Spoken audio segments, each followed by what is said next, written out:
I need to keep this short, sweet, to the point. You need to sit down, buckle up, and be prepared. I went out to the bar, like, a couple nights ago, and this guy sat next to me. And I'm just making small talk. I live in a tourist town. Lots of people come through. So I'm like, hey, you from here? Where are you from? Like, what you doing here? Like, do you work? Like, just random stuff. And this guy sits down next to me, and he's older. He's like mid-50s. And we're just in casual conversation. And the topic of what do you do for work comes up. And he says, oh, I'm military intelligence. And I'm like, oh, very cool. So you know the scary stuff. And he said, and this guy was drunk as a skunk, so take everything that he says with a grain of salt. And I do too, but I also know that people have loose lips when they're not sober. And he said, why do you think I'm here? Excuse me, what?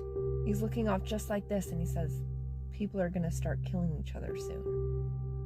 And he said, isn't this the place you would want to be if everything was about to go to hell?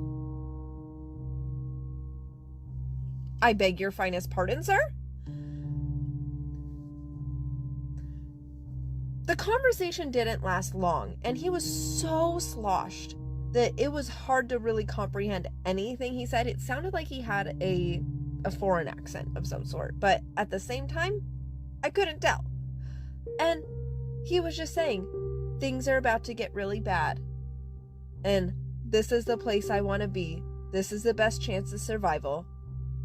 And he said, I pray nothing happens. I pray something stops it, and that something happens so that what is about to happen doesn't happen. But he said, this is where you're going to want to be.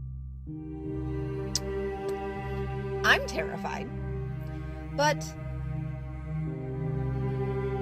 why would he say that?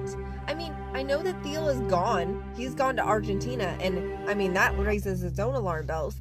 But what does somebody in military intelligence know? And he didn't spill any secrets or anything. He just said things are about to be really bad. Take that as you will.